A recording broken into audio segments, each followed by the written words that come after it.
Welcome to my yellow recap. Many years ago, humanity did indeed colonize Mars, or cities and villages were built, and Nikolai established a whole farm where he operates with his family and helper robots. However, the grasping hands of the oligarchy reach even to the red planet. That, in the year 2085, a young man named Constantine is preoccupied with wealth and readily takes on any projects promising profit. His friend Nikolai bets on intelligence. Constantine passionately invents a device that will help translocate consciousness, which he aptly named MESS. The translocator, Constantine immediately comes up with a catchy slogan for selling the device, but Nikolai tempers his friend's enthusiasm as it's not even clear if this translocator works. So Constantine promises to bring a rat for an experiment, but instead brings a man named Vitaly who is willing to swap consciousness with a dog, as it could be a ticket back home. His wife loves dogs. Nikolai refuses to conduct experiments on a human even though Constantine has already paid the man with money borrowed from his mother. Now he desperately needs results. Therefore Constantine conducts the experiment himself. Nikolai arrives when the man is already convulsing inside the device's force field. He tries to turn off the device, but at that moment it shuts down on its own because the transference is complete. However, the test subject makes no sound and the frightened men attempt to get confirmation of the experiment success from the dog, but the dog remains silent while Vitaly speaks up, signaling a failure. The two men react differently to the failure. Constantine is ashamed that at the age of 25 he's still asking for money from his mother. Meanwhile, Nikolai suggests starting a company with the slogan "a robot in every home" and producing affordable helpers for every citizen.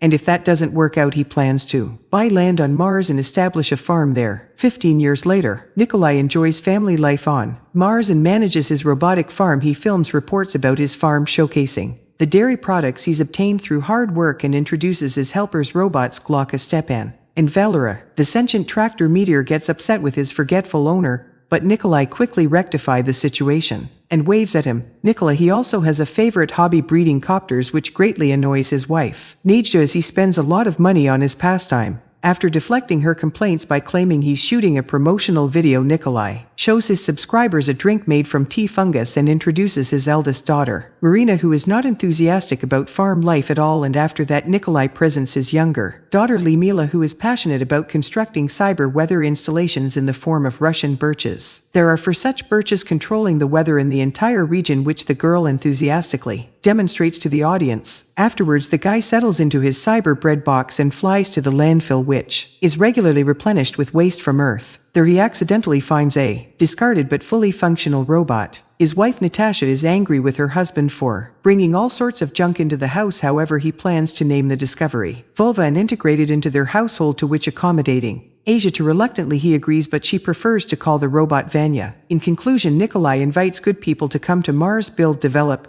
and enjoy life, a sentiment echoed by his entire family. However, while relaxing in the evening amidst the idyllic Russian natural landscape, Tage has serious doubts that anyone will heed their call. Meanwhile, the CEO of a major corporation, Konstantin Bara, is indulging in some pool time while contemplating his portrait on the moon when he is informed about the arrival of shareholders. Irritated, he wonders why his assistant Pavel couldn't come up with some excuse. However, Pavel has already exhausted all the reasons Konstantin could use to decline the meeting. At that moment, a button pops off from the CEO's jacket right in the hands of a robot, who was promptly discarded. Constantine angrily insults the shareholders who have just entered his office, and they begin to ask uncomfortable questions. Failing to provide clear answers, he is threatened with a change in leadership. He reminds them that Jeff's Dynamics is his brainchild, and it was he who came up with the slogan about robots in every home. To this they respond that the controlling stake of shares is in their hands. Constantine urgently needs to come up with something positive, which he passes on to his assistant. Unable to think of anything better, Puzzle announces the construction of a new factory on Mars. The shareholders like the idea, and Constantine is given 1 month to execute it. In turn, he delegates the task of starting construction to Pavel. However, it turns out that the eccentric person who built the farm in the right location refuses to sell it for any amount of money. Constantine orders that this stubborn person be shown to him and is surprised to see his childhood friend Nikolai. Meanwhile, on Mars, a new day begins. Lyudmila sifts through the old remnants of her father's inventions and finds the translocator, but Nikolai brushes off her questions because they have a more interesting task at hand. Activating the new robot, when turned on, it starts searching for a rag to perform the task of floor cleaning. At that moment, spaceships land on the farm, and from the largest one emerges a delegation led by Constantine. who rushes to embrace his old friend. However, Nikolai isn't particularly thrilled with the guests. Konstantin is amazed by the abundance of goats which have long been extinct on Earth. But Nikolai doesn't want to talk about his achievements because he's deeply resentful of Konstantin's underhanded takeover of their joint company. Konstantin suggests putting the past behind them and offers a huge sum of money, enough for Nikolai to settle anywhere, even on Jupiter's moon Europa. For this suggestion, he immediately receives a pinch in the face. Enraged, the director signals his assistant to read out a decree declaring the corporation as the owner of Mars, and the demolition of the farm buildings begins. Immediately, this is when Tage steps into the fray, but Konstantin's henchmen grabbed the family and lock them in a hangar. Suddenly, the man realizes that the robot, Vanya, is missing and sees that it is still carrying out its task. Nikolai outwits the guards and escapes from the hangar, while Konstantin's assistant tries to persuade his boss to be more lenient, since evicting people from their homes is illegal. For this, he promptly loses his job. Meanwhile, Konstantin finds a sink and starts washing up, taking off his expensive jacket, which the robot Vanya promptly mistakes for a rag and adapts it to clean the floor. An infuriated Konstantin runs after the robot,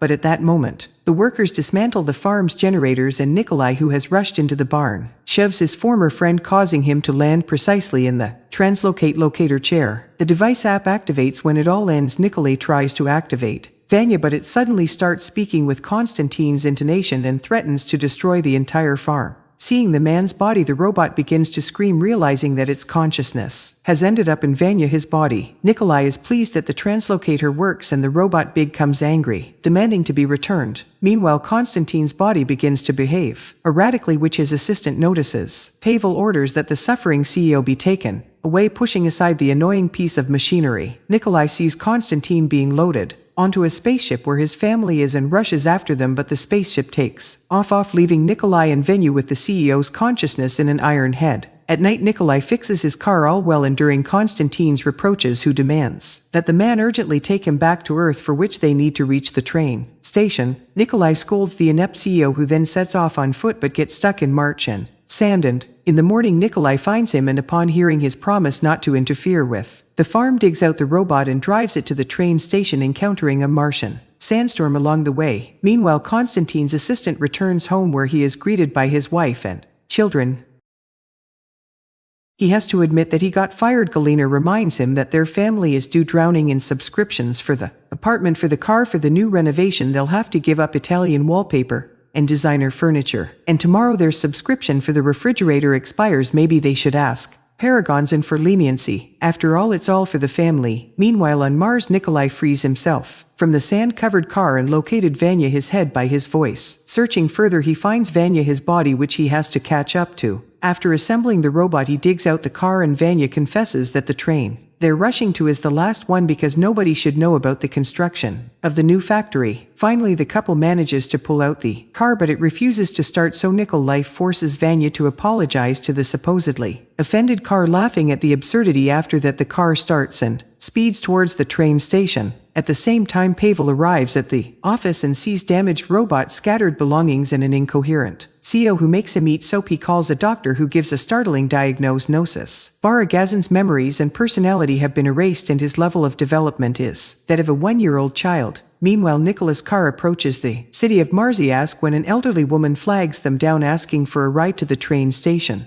The old lady takes a liking to Vanya, reminiscing about her own robot Grisha. She sold her land to Baragazin's company, received a gift, and got a train ticket. Nikolai asks the old lady to share her thoughts about the oligarch because he can convey people's opinions to him. The elderly lady begins to express her desires, which Vanya has to confirm. Finally, the group arrives at the train station. Nikolai says goodbye to the car and sends it home. The people and the robot then board an into orbital elevator and ascend of the platforms. However, there are no tickets left for the train to Earth. Nikolai tries to negotiate with the conductor when Vanya notices a ticket with the elderly fellow passenger. Meanwhile, on Earth, Galina seeks details about the incident from her husband. It turns out that Bay won't start speaking and thinking somewhat normally for at least a year or two. She advises her husband not to tell anyone anything and to become the leader of the corporation, and to raise a good person out of the former CEO. Pavel disagrees, and the woman speaks, and he pauses her. He works to fulfill all her wishes, but she's putting pressure on him. However, in reality, she's just a hologram, just like the children she made him subscribe to, even though they don't even resemble him.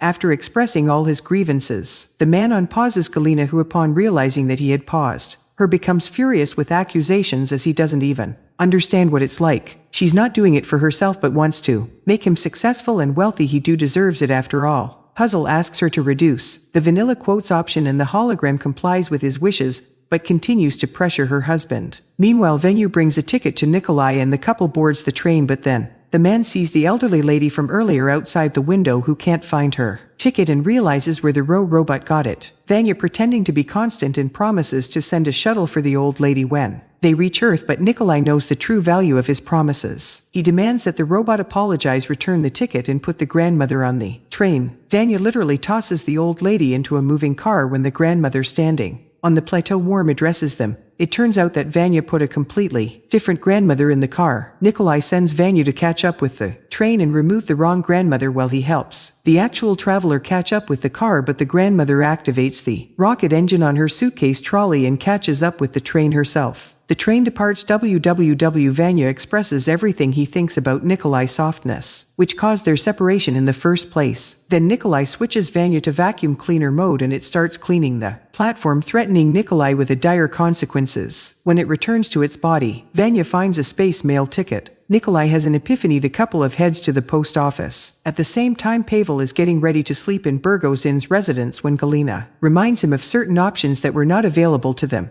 Nikolai and Vanya set out on their journey to Earth in a postal box, but there's a mix-up at the sorting and the package veers off course to Pluto. Meanwhile, Nicholas' family returns to Mars in a hacked rescue capsule. Landing in the desert, they immediately spot their car passing by. Thanks for watching this video.